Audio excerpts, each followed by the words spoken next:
Cuando aterricé por primera vez en el mundo de la neurodivergencia, ver experiencias de primera persona de otros autistas en redes me hizo sentir en casa. Sentí por primera vez que no estaba sola, que otras personas tenían experiencias similares a las mías. Me sentía súper reflejada, pero al investigar más sobre autismo y ver los criterios diagnósticos, sentía que no los cumplía y me conformé con saber que eran las capacidades, intentando explicar todo lo que me pasaba desde allí. Menos mal que luego conocí a Andrea Bou, autista de altas capacidades y divulgadora de neurodivergencia, y vi cómo se manifestaba en ella el autismo siendo mujer, teniendo doble excepcionalidad y haciendo camuflaje. Y me hace mucha ilusión tenerla aquí para tener una conversación en la que vamos a compartir esas señales que siempre estuvieron ahí, pero que nadie identificó como autismo, y cómo cumplimos los criterios diagnósticos con anécdotas. Estás escuchando Ser Divergente, un podcast por Jimena González, neurodivergente, altas capacidades y autista. Si te gusta este programa y quieres apoyarlo, seguir el programa, compartirlo o valorarlo con 5 estrellas realmente ayuda.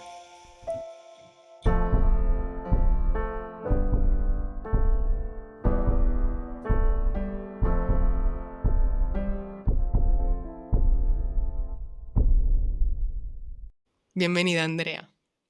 Muchas gracias, Jimena.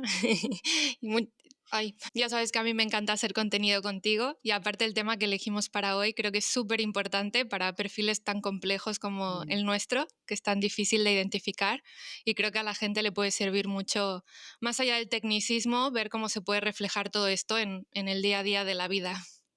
Voy a empezar por un disclaimer porque como vamos a ir pasando por los criterios diagnósticos de autismo, básicamente para obtener un diagnóstico de autismo tienes que cumplir unos criterios que están recogidos o bien en el DSM-5, que es el que más se utiliza, cuya última actualización es de 2013, que este es de la Asociación Americana de Psiquiatría, y luego está el CIE-11, que la última actualización es de 2019, que es de la OMS. Ambos son manuales diagnósticos de enfermedades mentales, con lo cual ya empezamos mal, porque ya sabemos que el autismo no es una enfermedad. Entonces, decir como disclaimer que los criterios diagnósticos están formulados de una forma bastante capacitista, bastante patologizante, si es que eso es una palabra. Además de sesgados, porque ya no es solo el sesgo de género, es el sesgo pues de personas racializadas, nivel sociocultural y económico, están basados en niños varones de clase media alta y quien no cumpla con esas características queda completamente excluido de tener acceso a un diagnóstico. Totalmente. Creo que tenemos varios vídeos relacionados con el tema, que en el vídeo que tú contaste de cómo se manifiesta el autismo en mujeres, el vídeo de los mitos, otro vídeo que yo he subido de todo lo que tienes que saber sobre autismo, hemos comentado más de estos criterios diagnósticos, de este sesgo y demás. Todos esos los dejaré linkados. Pero hoy vamos a ir directamente sobre cada uno de los criterios y ver esas señales que se vieron en nosotras. Tú, empezando en general, ¿tú viste los criterios diagnósticos y te sentías identificada? Sí, pero personalmente no creía que se manifestaran de una manera lo suficientemente intensa como para cumplir con el corte clínico, con el punto de corte. Y sobre todo, yo también al principio de este proceso, mi imagen sobre el autismo también estaba desinformada y altamente estereotipada. Entonces, claro, yo no me veía reflejada en la imagen que tenemos todos en la cabeza. Y ya fue hasta poco a poco vas investigando y te das cuenta, vale, es que no es solo eso, y por esta otra parte sí que me siento identificada. A mí también me pasó, pero sobre todo había cosas que no me había dado cuenta de cómo me costaban realmente. Por ejemplo, yo no me sentía nada identificada en lo social porque desde fuera con mi camuflaje era muy exitosa, pero no estaba viendo realmente todo el esfuerzo que iba ahí. O con problemas con los cambios o con la incertidumbre me pasaba lo mismo. Pensé que no me costaba porque desde fuera no lo parecía, pero no me daba cuenta de todo el esfuerzo que iba detrás para que no me costara. Llegando al DSM-5 tiene 5 criterios diagnósticos de la A a la E. El A es deficiencias persistentes en la comunicación y en la interacción social en diversos contextos, manifestados por lo siguiente, bla, bla, bla, pone algunos ejemplos, ¿no? El A1 es deficiencias en la reciprocidad emocional, por ejemplo, acercamiento social anormal. Es que claro, como usa unas palabras desde un enfoque médico, clínico, no es que sea anormal, o sea, es que empezamos muy mal, es simplemente diferente. Es Mm, verdad que yo de niña daba mucho el pego porque yo de niña, o sea, creo que llama mucho la atención ver a una niña pequeña que es como muy directiva, esto se tiene que hacer así, si no se hace así, respingo. Y claro, en realidad todas estas cosas son señas de rigidez cognitiva, de literalidad. Y yo puede que de niña pasara más como extrovertida, a mm, diferencia de ahora de adulta, que parezco más introvertida. Pero ahora que soy consciente de muchas cosas, realmente tengo un acercamiento social diferente, porque para empezar, no me acerco. Casi siempre la gente tiene que iniciar las conversaciones, a mí me cuesta muchísimo, me tienes que preguntar para que yo desarrolle y sepa por dónde, sobre todo en un entorno donde no hay confianza. mm, Pero es que yo no inicio conversaciones y si tú no me das bola, de mí no salen palabras, o sea, mm. Yo creo que no me siento muy identificada, entre comillas, porque sí que siento que he tenido siempre un papel como muy de líder, pero en todos los ámbitos. Y creo que en parte era porque, no sé muy bien por qué, pero creo que como que yo sentía un poco que era lo que se necesitaba, como que tenía mucha empatía con todo el mundo, mucha sensibilidad de que era lo que se necesitaba en ese momento y tomaba las decisiones o hacía las cosas, entonces como que casi todo el mundo me miraba a mí como, ¿qué hacemos? Pero tanto de referente. informalmente en grupos de amigos como en entornos formales, en plan en el colegio la delegada, en el equipo la líder del equipo, en un equipo de vóley la capitana del equipo de vóley, como siempre caía en esos roles. Pero siento que estaba muy ligado con el autismo porque siento que yo necesitaba como un rol funcional, como yo, no yo necesitaba algo que hacer. Eso de como estar por estar me resultaba más incómodo que dar un servicio al resto. Y también ligado, creo, al camuflaje de las altas capacidades, en el sentido de que trataba de hacerme útil y de poner mis capacidades al servicio de otras personas, por ejemplo, dando clase a mis compañeros o dando ayuda, no sé qué, para que no se me envidiara o se me rechazara por mis capacidades. A mí me han pasado, creo que los dos extremos de esto. Tanto en lo académico como en lo laboral, naturalmente hemos llegado a que el resto me posicione en una... O sea, no es que yo llegue y Mm, diga, a ver, háganse a un sí, sí, sí, lado, sí. que yo sé hacer. O sea, es como dices tú, el resto como que va viendo.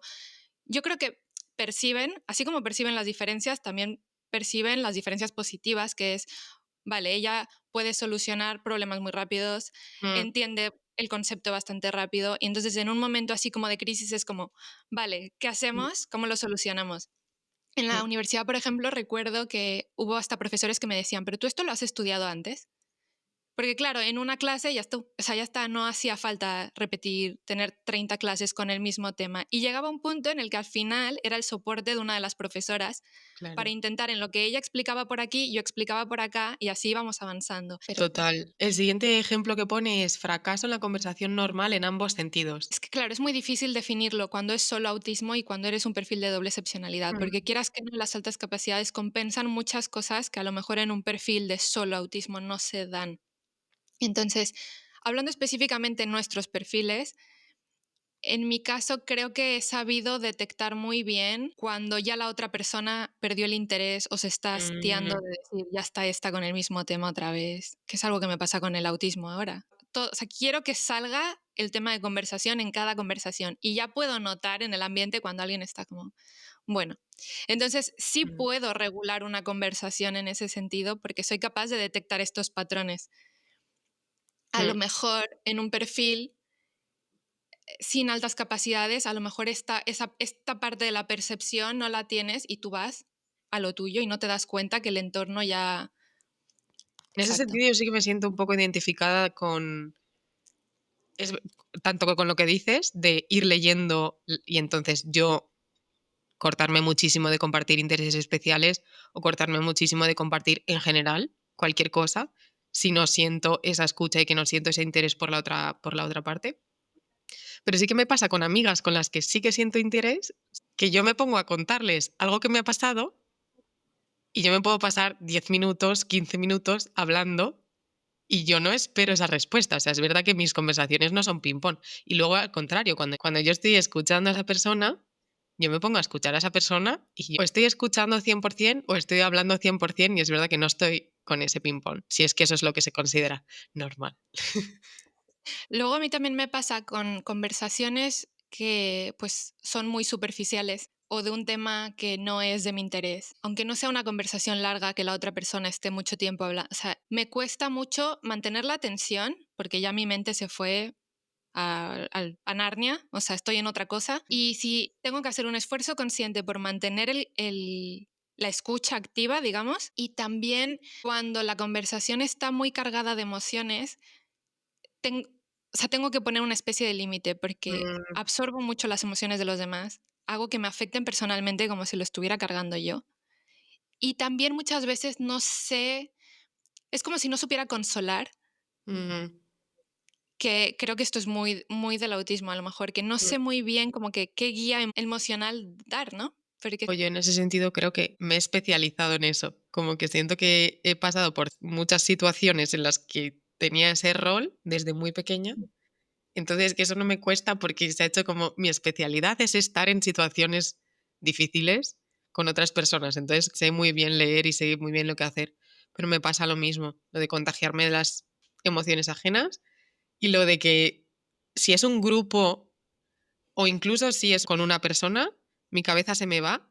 Eso sí, no lo vas a notar, porque mi cabeza se me va y como he captado dos cosas que hoy he oído de fondo, luego te contesto la conversación, pero me cuesta mucho mantener la atención, es totalmente cierto.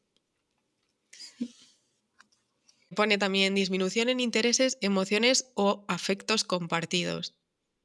creo recordar en algunas de las pruebas que te hacen de autismo, hay preguntas que están enfocadas como en la infancia, donde creo que es de las que responden los padres, que eran preguntas como, ¿te invitaba a jugar?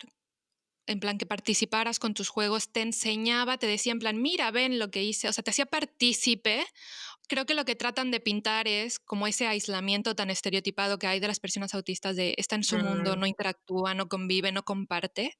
mm, Creo que tan drástico no lo cumplo yo. O sea, sí que es verdad que podía jugar sola perfectamente y mi juego es bastante diferente porque mm, yo no tengo juego simbólico, por ejemplo, pero esto no es una regla general, no todos los autistas no tienen juego simbólico, o sea, pueden tener esa mm. imaginación perfectamente. Yo tengo. También con lo que dices, sí que pensando en un ejemplo en mi vida, recuerdo como que en uno de mis primeros trabajos yo llegué a una agencia y la agencia de diseño tenía 3 jefes y ellos estaban como muy ocupados.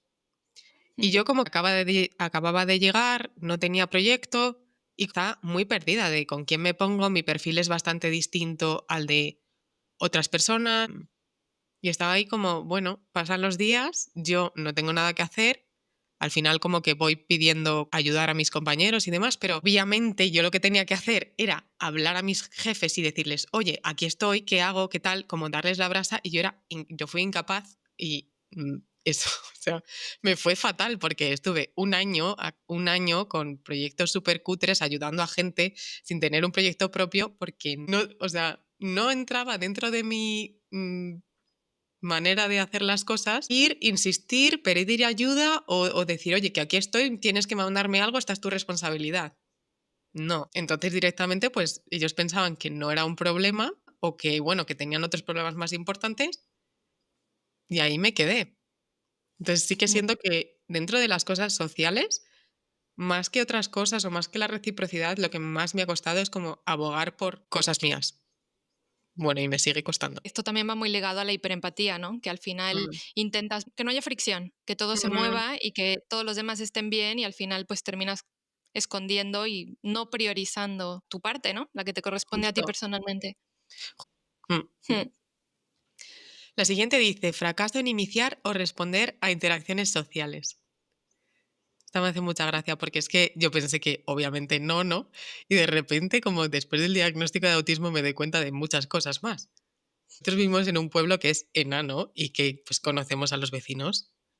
Y entonces un día, como vamos ya yendo al coche, tal, no sé qué, y me doy cuenta de que me he olvidado de algo, voy a subir a casa y nos encontramos a un vecino.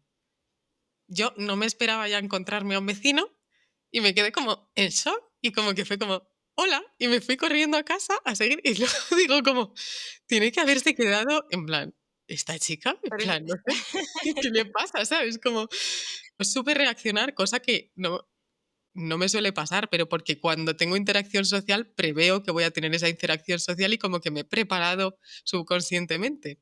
me pasa exactamente lo mismo. Ya mencioné antes que a mí me cuesta mucho iniciar conversaciones, pero hilándolo a lo imprevisto, ahora que acabo de regresar yo a México, pues a veces vas al súper y aparece un compañero con el que fuiste al cole, pues hace 15 años que no lo ves, y claro, yo tengo pues prosopagnosia y a mí me sacas a alguien de contexto y hay veces es como, sí, tu cara es familiar, pero no me acuerdo cómo te llamas y no sé de dónde te conozco.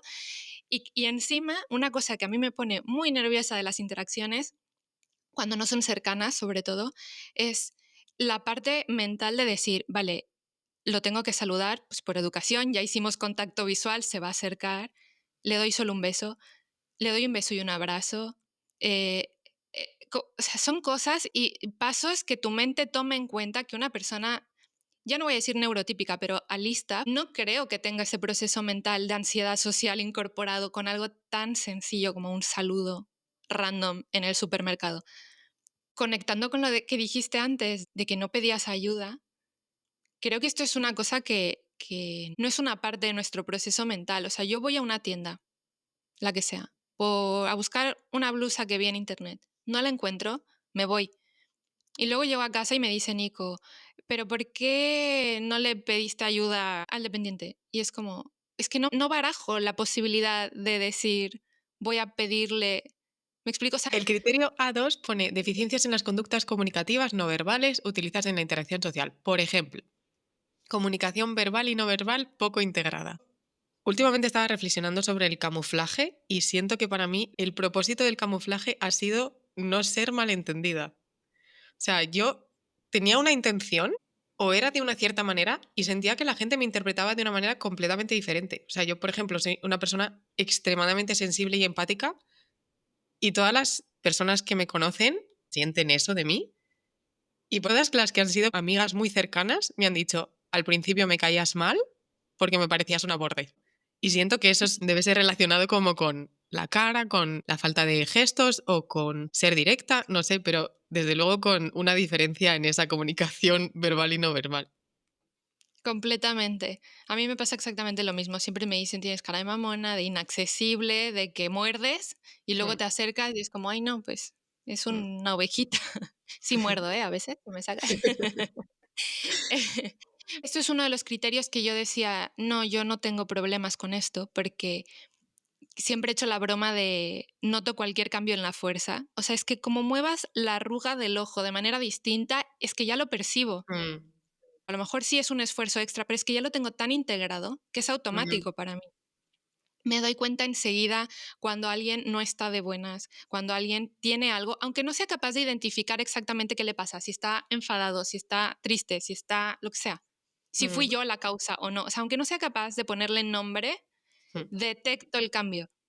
Yo también. Entonces, para mí, esto de que no hay una buena interpretación de la comunicación no verbal, en mi caso siento que no lo cumplo, porque me doy cuenta instantáneamente.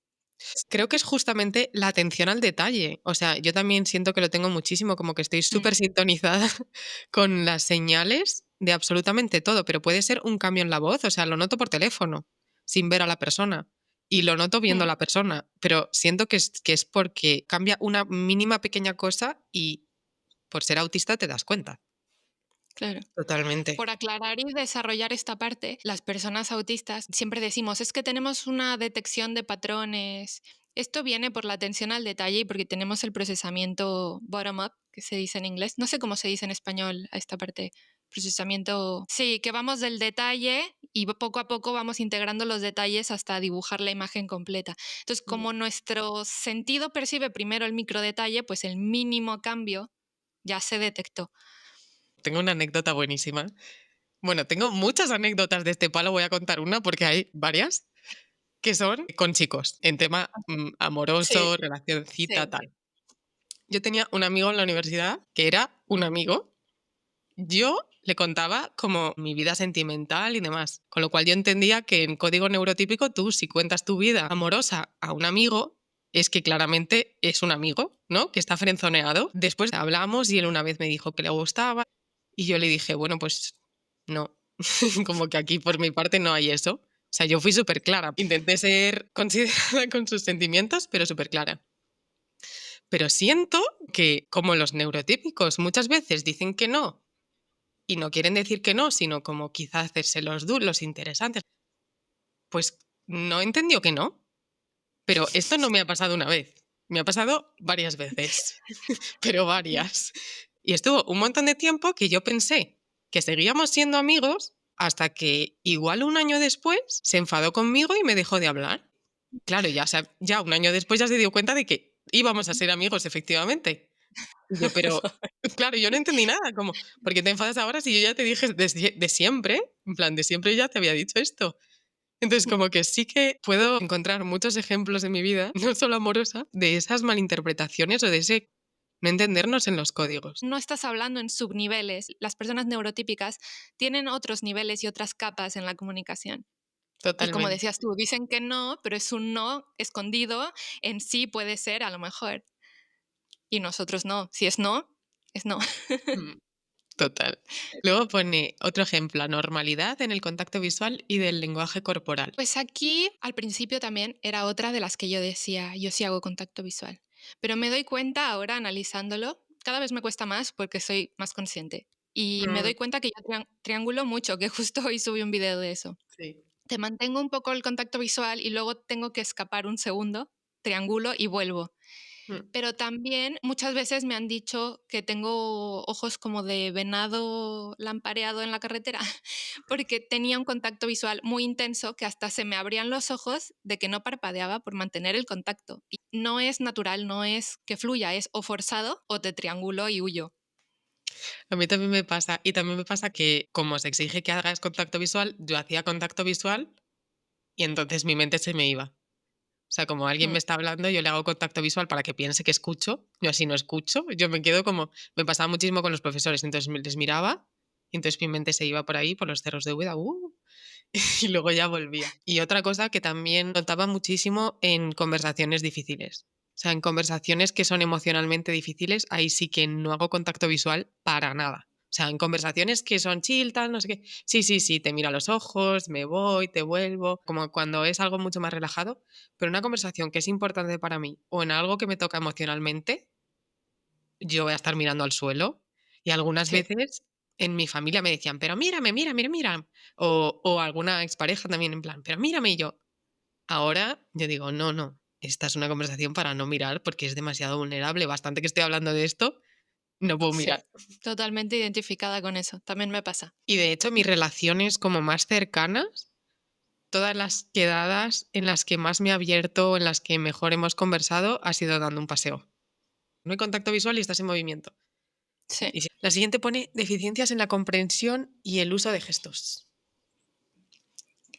Mira, me estaba viendo ahora en la imagen y estaba pensando, esto que estás haciendo es camuflaje y va conectado a esto. Es como una sonrisa congelada Mm, mientras te escucho, asintiendo a todo lo que estás diciendo. Y es mm, parte del camuflaje, porque realmente es que si no, la otra persona no lo interpreta como algo amigable, porque si no, yo estaría así. Yo lo tengo tal cual. Me hace gracia como una frase que dice Ernesto Arreaño de que no podemos camuflar al 100% perfecto, por muchas altas capacidades que tengas para compensar. Siempre hay como algún resquicio que no. Y yo me di cuenta de que todos esos gestos míos eran mucho más exagerados cuando vino la pandemia y empezamos a tener como todas las reuniones que antes teníamos en la oficina, la empezamos a tener pues por Zoom, Google Meet o demás. Entonces yo me veía en comparación con todos los demás. Entonces yo miraba ahí todas las caras y yo ahí como todo el rato. Sí, sí, sí, sí, sí, asintiendo con la cabeza, sonriendo, no sé qué, no sé cuántos, y la gente no hacía nada. Y digo, esa parte que de hecho viene el siguiente punto que pone falta total de expresión facial y de comunicación no verbal, la había requete compensado hacia el otro lado y yo era hiperexpresiva y hiperexpresiva con gestos, con miradas, con sonrisas, con incluso diciendo sí, sí, sí, ah, Mm. A mí aquí me pasa, lo que más me cuesta regular es el tono de voz. mm. En persona, cuando estoy hablando y sobre todo cuando es un tema de interés que me estoy viniendo arriba, me vengo arriba literalmente con todo y voz y todo el rato la gente me interrumpe y me dice, Andrea, pero no grites. A mí me pasaba al contrario y recuerdo que en casas todo el mundo hablaba muy rápido en mi Mm. familia y entonces yo estaba ahí a la cena y cuando me ponía yo a hablar, primero hablaba súper despacio porque se me iban las ideas, las conectaba con un montón de cosas, quizá por el procesamiento lento y el resto se aburrían o me interrumpían o me decían, por favor, venga, que se te va el tren, venga, qué aburrida, venga, tal. Y entonces yo aprendí a hablar rápido, a ser súper expresiva. Totalmente. Vale, el A3 dice déficits en el desarrollo, mantenimiento y comprensión de relaciones. Por ejemplo, dificultad para ajustar el comportamiento a diversos contextos sociales. Yo es que aquí no me siento, pero requete nada identificada. En plan, no sé si ha sido un sobreesfuerzo, porque es verdad que he estado en tantos entornos distintos, tanto en España, fuera de España, hablando otros idiomas, en otras culturas. O sea, estuve en un verano en un campamento judío de Estados Unidos. O sea, no creo que eso me cueste especialmente, pero al mismo tiempo sí que siento que soy siempre igual. O sea, que el código neurotípico sí que cambia. Por ejemplo, si estás hablando con un superior, no eres la misma persona que si estás hablando con un amigo, no eres la misma persona. O sea, como que yo no hago tanto cambio de código. Yo hablo igual y me comporto de manera igual de suelta con un superior. Es que también tengo un poco de problema con la jerarquía, que creo que hablaremos luego, pero como que no tengo ese cambio de código dentro de la familia, fuera, con la pareja, con los amigos, gente en el trabajo. Aquí creo que a mí me pasa un poco lo contrario, y es que me mimetizo mucho con el entorno. O sea, lo noté, por ejemplo, cuando me fui a vivir de Mm, México a España, que estuve 12 años allá, perdí mi acento rapidísimo. Me di cuenta que había expresiones y palabras de México que no me entendían, entonces las eliminé rapidísimo y empecé a utilizar, pues, manerismos más mm, españoles. Y ahora yo creo que ya se me empieza a pegar de mm, nuevo el mexicano. Pero esto es camuflaje puro y duro. O sea, es ¿qué puedo hacer, aunque sea inconsciente, total. para pasar completamente desapercibida y que no se note nada? Mm. La siguiente pone dificultades para compartir el juego imaginativo o para hacer Pues yo es que amigos. no tengo juego simbólico y esto pues me vengo enterando ahora. Y es un análisis que he hecho en retrospectiva de que mi tipo de juego, si había alguna especie de juego que pareciera simbólico, era juego referenciado y era con mis amigas, de que pues ellas jugaban con la Barbie así y yo lo imitaba. Pero si yo estaba sola, o sea, yo heredé una colección de no sé cuántas Barbies de mi hermana y se quedaron ahí de adorno.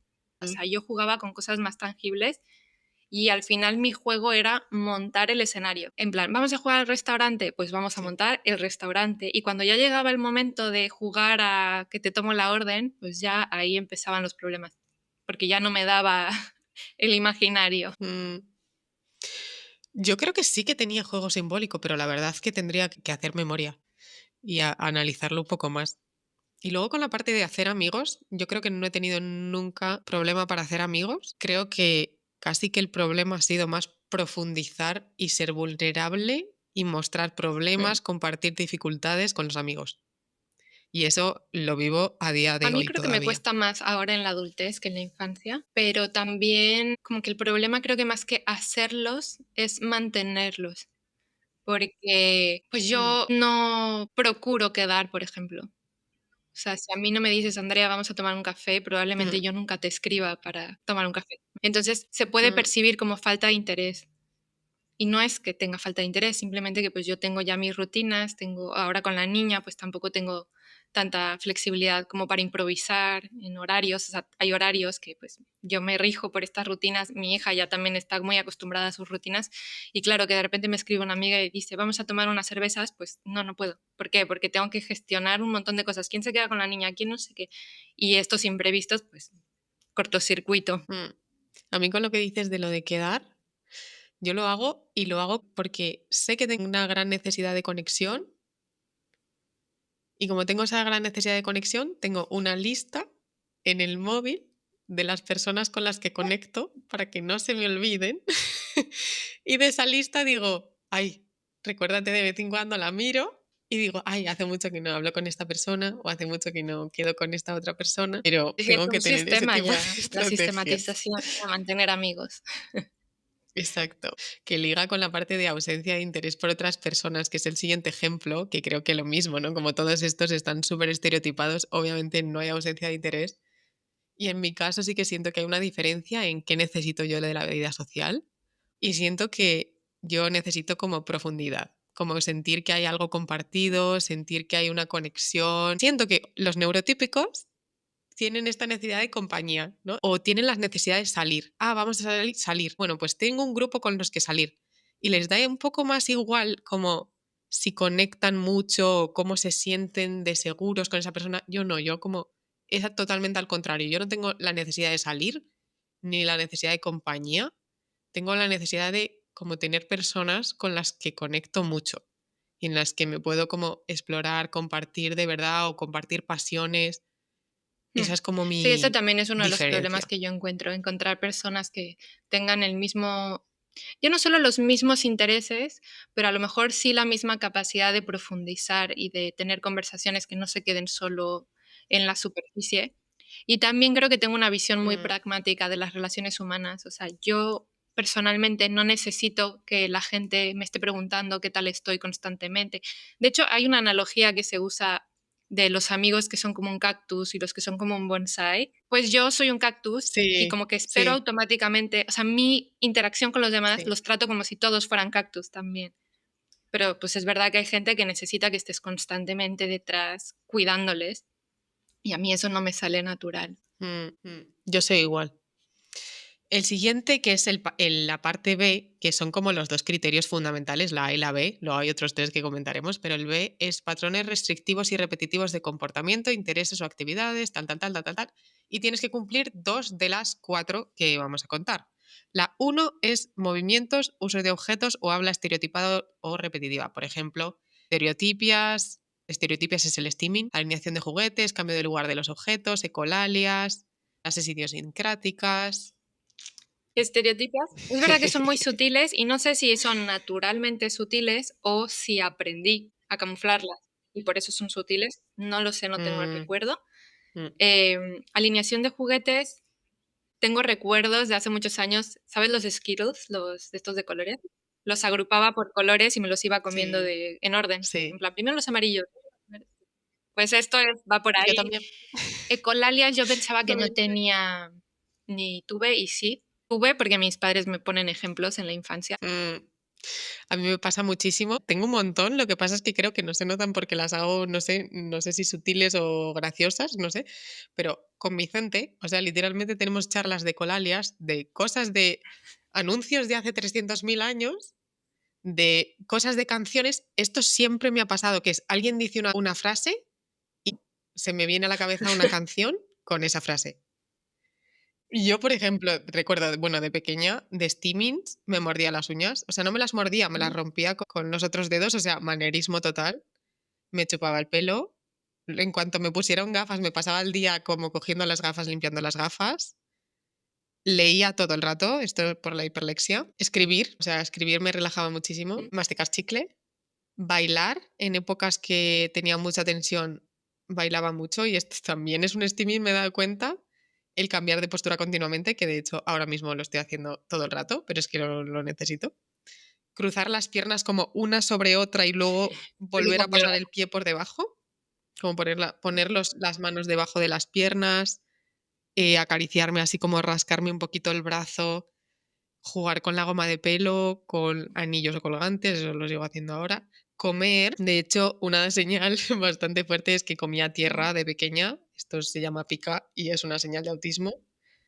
Tararear muchísimo, o sea, como que estaba tarareando todo el rato. Y hay steamings que han sido súper sutiles porque a veces lo imaginaba yo, por ejemplo, miraba las baldosas del suelo y me hacía como caminos mentales en las baldosas del suelo, como patrones visuales, y yo hacía como steaming visual con las baldosas del suelo. Y obviamente nadie ve sí. eso, es cosas que yo me estoy imaginando en la, en la mente. O tararear Pues yo dentro tengo de mi muchas muy cabeza. similares y yo creo que todas son bastante antiguas también, por vídeos caseros y así, pero casi todas las más fuertes son Mm, con las manos. Siempre estoy haciendo algo así, tocándome las mm, uñas, cualquier presentación con las manos, ya sea juntas o sueltas, y si tengo algo en la mano también juego mucho con eso, sí, con las sí. joyas, em, Mm, morderme el labio, que es una de las más dañinas que tengo, porque no, o sea, si estoy mm, ciclada, no paro aunque me haga sí. sangre, o sea, con el labio así, por la Mm, parte interior de los cachetes también. De pequeña me chupaba el pelo también, lo que pasa es que esta se me quitó a la de malas porque me salió un hongo en la cara, porque lo hacía sobre todo cuando tenía el pelo mojado. Y la medicina que me tenía que poner para curar ese hongo escocía de una manera que yo creo que se me mm, quitó el gesto por ahí. Mm. Me Sí, toco mucho claro. la nariz, parece como si, no sé, tuviera mocos o algo, pero es que hago así, de alguna manera me toco la nariz. Em, Doblo los dedos del pie o los hago así como juntos. Lo de las piernas cruzadas que Mm, dices también lo hago. No sé, tengo muchas, pero son sutiles. También mm, estarán de alguna manera camufladas, porque hay igual. muchas veces que yo me noto con los brazos cruzados, no me ves la mano, pero yo por atrás estoy. Yo también. Y lo hago ese tipo de cosas, los manerismos debajo de la mesa. La parte 2 de este criterio B dice insistencia en la monotonía, excesiva inflexibilidad a rutinas o patrones ritualizados de comportamiento verbal y no verbal. Por ejemplo, elevada angustia ante pequeños cambios, dificultades con las transiciones, patrones de pensamiento rígidos, rituales de saludo, necesidad de seguir siempre la misma ruta, de comer los mismos alimentos cada día, ta, Esto ta, ta. completamente. Siempre he dicho que la representación en, Mm. en cine, películas, lo que sea, del autismo, pues está altamente estereotipada y muy pocas veces me he identificado con una de estas representaciones. Pero si algo tengo en común con Sheldon Cooper es que así como él tenía su lugar en el sofá, yo tenía mi lugar en la mesa de la cocina, yo tenía mi Sí. lugar en el coche y muchas veces hubieron, o sea, hay anécdotas familiares de, ahora sé que eran meltdowns, porque me quitaban mi sitio. Mm, Pero claro, es que era mi estructura. mm, Luego, las interrupciones, no puedo con ellas. Es una de las cosas más difíciles que llevo en la maternidad, que claro, tienes a una niña pequeña que necesita de ti constantemente y mm. yo, el no poder tener un minuto para empezar y acabar algo, porque es que cuando empiezo algo necesito poder acabarlo, pues es uno de estos desafíos que tengo que encontrar la manera de poder sobrellevar. Pero sí, rigidez cognitiva, hay ejemplos a lo largo de mi vida desde muy pequeña. Por ejemplo, me acuerdo que mi madre tiene el pelo súper rizado, más rizado que yo, y alguna vez se lo ha alisado y yo no la he reconocido. O sea, como yo no era capaz de hilar que esa era mi madre. Entonces yo no era capaz de darle un abrazo, por ejemplo, Me porque cambiaron. era como, ¿quién es esa? O sea, no puedo. Y me ha pasado, esto me pasaba de niña, pero me ha pasado de más mayor con mi primera pareja y él se cortaba el pelo y ya tenían que pasar unos días para que yo volviera a estar cariñosa con él, porque es que no podía, es que no sentía que era la misma persona. Y luego con la rigidez, por ejemplo, mis abuelos son de un pueblo y entonces pues de vez en cuando algún fin de semana íbamos a ese pueblo. Y a veces pues decía mi padre, este fin de semana vamos a ir al pueblo. Vale, yo me hacía la idea de ir al pueblo y de repente el viernes cogía y decía, no, Cortocircuito. al final no vamos. O sea, yo, cortocircuito, o sea, es que no, o sea, no podíamos no ir al pueblo. O sea, ya todo mi esquema mental estaba organizado, toda mi vida tenía sentido porque este fin de semana ya me iban a ir al pueblo. O sea, yo no puedo no ir al pueblo.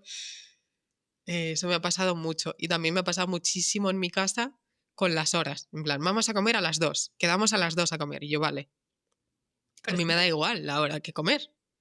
Pero si hemos dicho a las 2 y a las 2 no ha aparecido la gente y no hemos empezado, están los aperitivos, pero es que resulta que todavía queda hacer la comida, o sea, yo peto. sí, Y totalmente esto me sigue identificada pasando. también. Y lo de patrones como ritualizados y rutinas y así, esto que dicen de que escuchas la misma canción muchas veces o ves la misma película muchas veces, pues yo de niña Mm, se interpretaba en mi mm, familia que estaba obsesionada con El Rey León porque la pedía ver diario, o sea, diario es de verdad, todos los días la veía 4 veces. Y dice mi madre que yo todavía ni hablaba bien y la mm. pedía tipo diciendo, ¿y León? En plan, no podía decir Rey León. Y estaba todo el día, ¿y León? ¿Y León? Para que me pusieran por quinta vez en el día el Rey León. Me la sabía de memoria porque la veía 4 veces al día, todos los días. Una de las cosas también por la que llegan diagnósticos tardíos, una de las razones es que también hay muchos rasgos en la familia que tú no piensas que son autistas porque para ti son normales y para tus padres tus Correcto. rasgos también son normales. Uno de esos era que era lo del sitio en la mesa. En mi casa siempre se ha respetado el sitio en la mesa porque cada uno tenía su sitio en la mesa y nadie Nosotros, iba a cambiar ese sitio en la mesa. Y cada uno tenía su sitio en el sofá. mm, En todas partes cada uno tenía su sitio. nosotros igual. Curiosidad. Y de niña también Mm, tenía alimentación selectiva. Bueno, hasta la fecha lo tengo. Lo que pasa es que con los años he ido pudiendo adaptarme mm. mejor a ciertas cosas y empiezo a comer un poco más, aunque como muy mal comparado con un adulto promedio en cuanto a mi variedad de alimentos que tolero.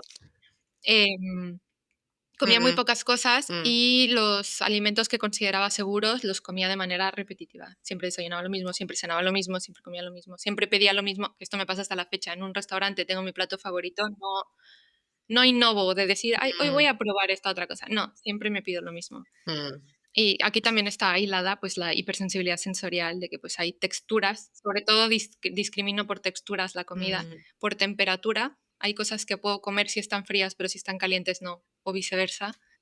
Y de niña, porque esto ya no lo hago, discriminaba por colores. Dice mi madre que había temporadas donde no podía comer nada verde, no podía mm. comer nada naranja. La parte 3 de estos criterios BET dice intereses muy restrictivos y fijos que son anormales en cuanto a su identidad y focos de interés se refiere, por ejemplo, fuerte vínculo o elevada preocupación hacia objetos inusuales o intereses excesivamente circunscritos y perseverantes. Ujú. Que esta es la parte de los intereses especiales.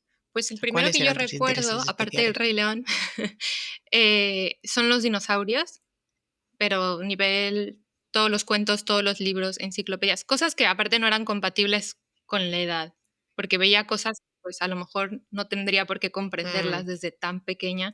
Me sabía de memoria todos los nombres, cuáles eran de agua, cuáles volaban, cuáles eran herbívoros, carnívoros, todo, todo, todo. Pero sí se quedó más en la infancia. El más longevo, que empezó desde muy niña y mantengo hasta la fecha, es todo lo que tenga que ver con física y universo. Y el más nuevo, pues todo lo que tenga que ver con neurodivergencia, autismo. Bueno, ese lo compartimos. Yo, así el primero que recuerdo, yo creo, no sé si es la lectura o la música, las dos me han acompañado todo el tiempo, pero sí que uno que se quedó en la infancia fue la lectura de fantasía. O sea, todas las sagas rollo Harry Potter, Narnia, Los Elegidos, como que me encantaban las sagas de fantasía y ese se quedó en la infancia y luego música y escribir era como lo primero. Y luego me interesaba mucho como las personas, la psicología, desarrollo personal, etcétera, el diseño Sí, y el luego los diseño, arte y negocios. fotografía también han sido...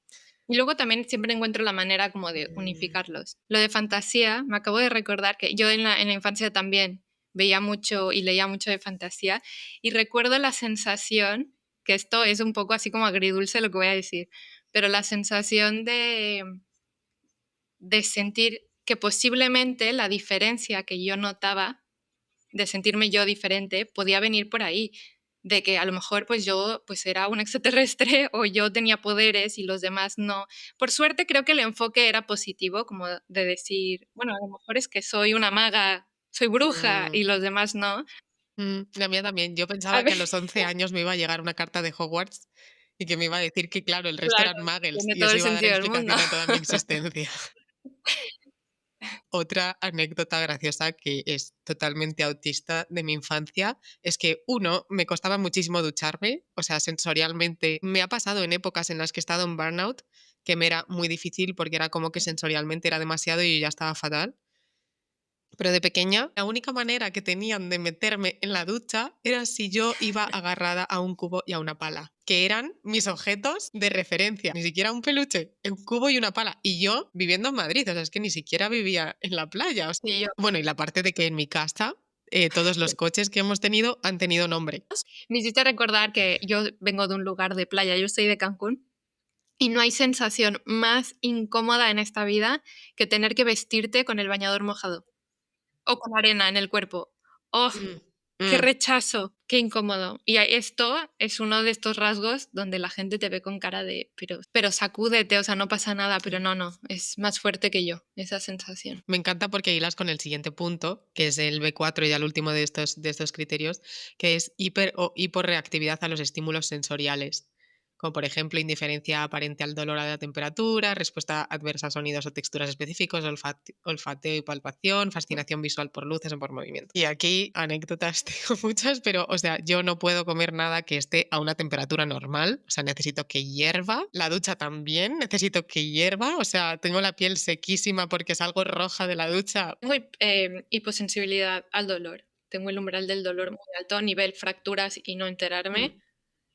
Y tengo hipersensibilidad auditiva y olfativa. Yo hiper auditiva, ese es mi mayor problema, o sea, visual, olfativa y táctil depende, porque por ejemplo, necesito las caricias súper, Hmm. súper sutiles porque si no siento que me hace daño y al mismo tiempo en mi primer tatuaje yo me dormí porque no lo sentía y tenía jet lag. Lo que dices de visual, ¿te refieres, por ejemplo, al desorden? Que necesitas que esté todo limpio. Vale, sí, eso yo también. Sí. Sí, necesito muy poco estímulo visual porque si no me sobrecargo. O por ejemplo, con multitudes ya no solo me sobrecarga como si me da o no, sino como simplemente ver Me tantas cosas moviéndose, mm, gente moviéndose por ahí, sí, sí, me pasa me, exactamente igual. me estresa. Vale, luego el C. El criterio C es que estos síntomas se tienen que manifestar en un periodo de desarrollo temprano, esto es porque es una condición del neurodesarrollo, no se adquiere a lo largo de la vida, entonces se buscan esas señales que estén presentes desde pronto. La D es que los síntomas causan deterioro clínico significativo en el área social, laboral u otras importantes para el funcionamiento habitual, pero según cuánto estés camuflando, esto se ve o no se ve. Yo, por ejemplo, siento que antes de un periodo de burnout, que igual empezó hace 2 o 3 años, no hubiera cumplido esta característica, o al menos nadie se hubiera dado cuenta de que yo cumplía esta característica. Y además, hasta este momento, mis características autistas no eran tan visibles, ni siquiera para mí.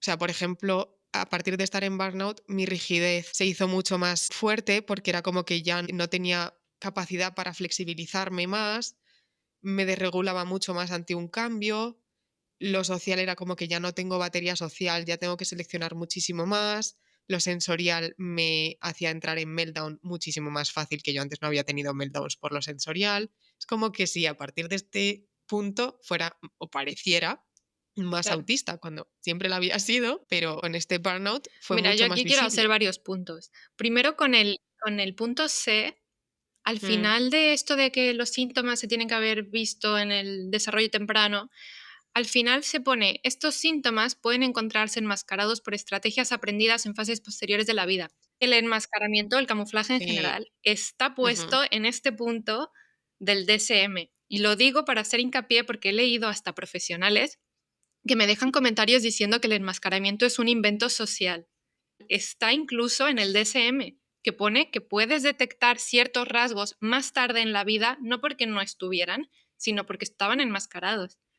Eso como punto número. totalmente. Y de hecho, el enmascaramiento empieza tan temprano que sabemos que puede empezar hasta los 3 o 4 años, que si empiezas a ver los rasgos autistas entre los 3 o 4 años y ya ha Correcto. empezado el camuflaje, puede que Exactamente. no veas nada.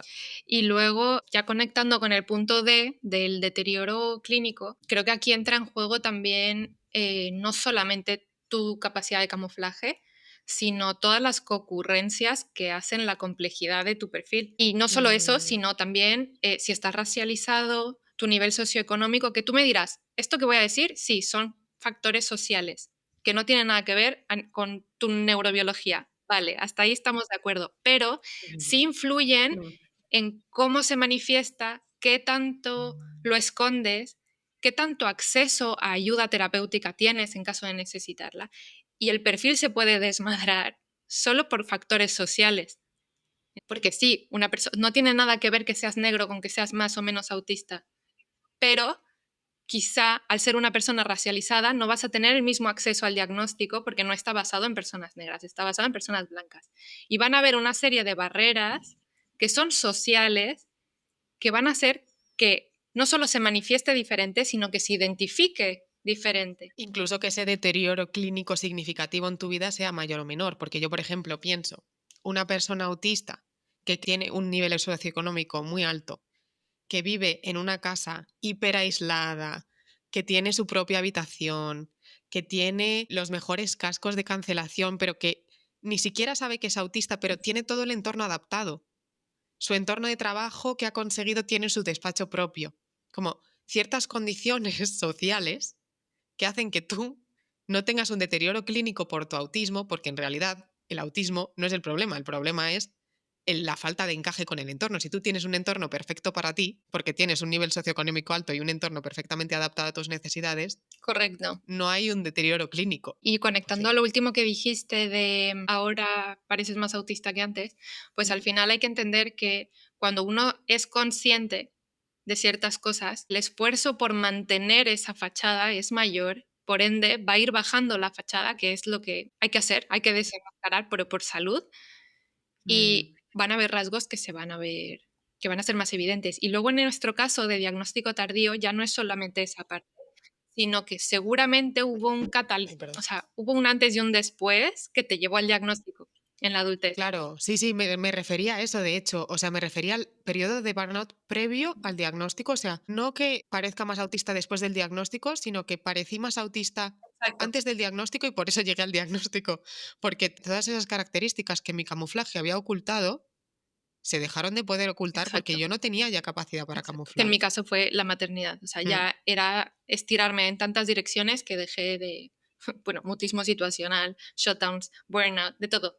Claro, no tenía el diagnóstico en ese mm. momento, pero esos rasgos que subieron de volumen en ese momento fue lo que me llevó al diagnóstico, efectivamente. Hay otras características autistas en las que los manuales diagnósticos no entran, pero son bastante importantes, como el hiperfoco y la inercia, la alexitimia, que es el no saber expresar o poner palabras a lo que sientes, la hiperempatía o la habilidad emocional, la evitación de la demanda, Mm. los shutdowns y meltdowns, el privilegio del detalle o la atención al detalle y Y la literalidad. las propias crisis No autistas, tengo mucho que té. son muy típicas, no salen como criterio diagnóstico.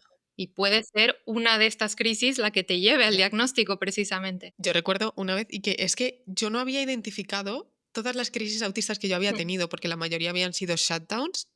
Y hasta que no empecé a tener meltdowns, que ya sentí tal como se me sale de control, que no había identificado nada, pero es que ahora miro atrás y una vez que tuve un accidente de coche, y digo, ¿por qué tuve este accidente de coche? Porque era lo más tonto, fue como que no fui capaz de frenar a tiempo porque estaba como súper cansada, porque yo jugaba al vóley y después de haber jugado un partido muy lejos, como que había conducido, había jugado un partido. Claro, sensorialmente era horrible, Mm. porque era como estar dentro de un pabellón, las luces, gritos, los movimientos, como todo el eco del entorno, más la relación que tenía con la entrenadora, que era bastante abusiva y hacía Mm. tiempos muertos para gritarme, básicamente. Claro, toda esa tensión sumada a que, claro, luego yo empecé a conducir, había quedado después, toda esa tensión se juntó, yo ya como que sentía como un nubarrón en la mente, ya me estaba yendo para mi casa porque había dicho, no voy a llegar.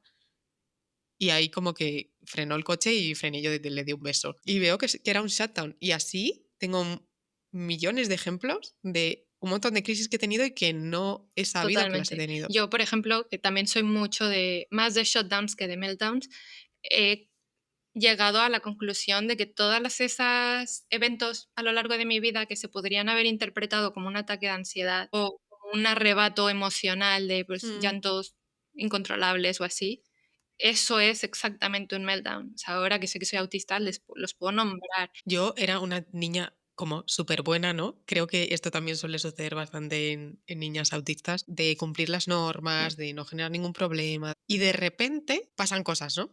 Y eso son cosas a mirar. Me acuerdo como hilándolo con la parte de la evitación de la demanda, que yo, con la jerarquía, yo no, es que no la entiendo, no la comprendo, no estoy de acuerdo, o sea, como no puedo con que yo acepte hacer algo porque alguien que se supone que está por encima de mí, ya sea padre, madre, sor, jefe, me lo diga. Si estoy de acuerdo, genial. Y yo siempre he intentado como entender las razones por las que hacemos algo para poder hacerlo y ya está. O sea, en realidad no me ha dado mucho problema. Pero recuerdo una anécdota de que una profesora como que me echó de clase y no sé qué, como yo no estaba nada de acuerdo de lo que me había sucedido. Y recuerdo que como mi madre había ido a mi mismo colegio, esta profesora la Mm. conocía porque le había dado clase a ella, la llamó por teléfono y mis padres me hicieron escribir una carta de disculpas a la profesora. No. Y yo como, no, yo niña buena, cumpliendo todas las normas y todo tal. Y yo como, no puedo escribir una carta de disculpas a la profesora. O sea, no.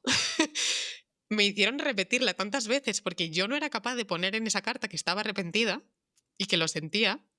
O ahora me pasa muchísimo como si tengo que hacer algo con con una fecha límite, me lo intento quitar siempre de encima y eso es algo que he hecho siempre. En plan, tenía un trabajo, la gente lo dejaba para el último momento, yo lo tenía que hacer inmediatamente porque si no, como que esa demanda me estaba como Me pasa exactamente lo pesando todo mismo. el De tiempo. hecho, yo hago listas para todo en cualquier contexto, pero específicamente la Mm, lista de cosas por hacer, tengo que volar con ella, porque la siento como mm, piedras. O sea, no puedo avanzar con mi vida si sé que hay yo algo por también. hacer y lo tengo que hacer así. Si no, no puedo seguir Mm, viviendo. Mm. Total. Y la parte de la literalidad me ha pasado siempre mucho. Es como que para mí las palabras significan lo que significan. Mm. Yo, por ejemplo, para decir un te quiero, siempre ha pasado mucho tiempo. Y cuando alguien me decía, ay, vamos a estar siempre juntos, siempre te voy a querer, y yo no, o sea, por muy enamorados que estemos, por muy tal, no me puedes decir eso porque no lo sabes. O sea, era como, no lo sabes. Y ahora me sigue provocando problemas porque alguien me dice, quedamos la semana que viene y yo ya estoy buscando fechas para la semana que viene para quedar. O sea, yo no es Mm, como, ah, vale, pues ya nos veremos. Para mí ya nos veremos significa ya nos veremos y si no, no te digo que ya nos veremos. La lexitimia también, yo pensé que siempre la había tenido, pero pensé que había hecho tanto trabajo emocional después de terapia, tal, no sé qué, como que ahora estoy súper mm. consciente, súper escuchándome mis emociones. Y hice un test hace poco de alexitimia, que también lo dejaré por ahí en la descripción, y literalmente pensé que iba a estar muchísimo mejor, tenía una alexitimia por las nubes.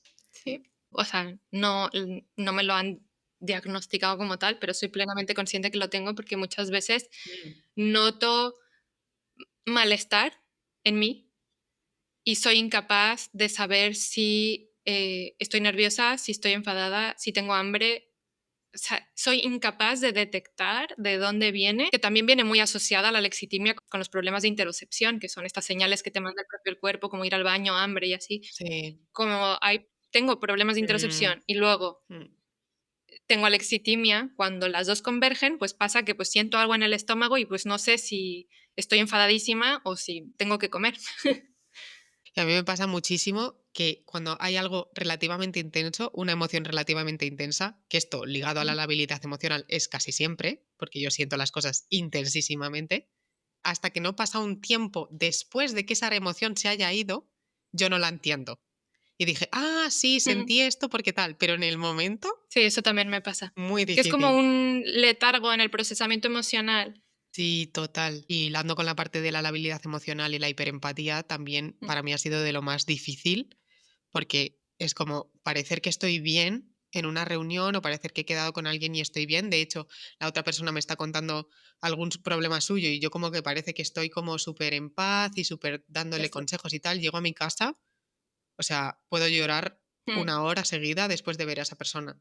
Y esto me ha desregulado tanto emocionalmente que ha sido, pero muy, muy difícil de gestionar ahora porque vivo un poco más aislada, pero sí. tela. Pues muchísimas Muchísimas gracias, Andrea, gracias a por esta ti. conversación tan interesante, por abrirnos el día de hoy. Espero que esto haya sido útil y si quieres seguir explorando, te dejo en la descripción todas las redes de Andrea y eso, todos los vídeos que hemos mencionado en el episodio y nos vemos o nos escuchamos próximamente.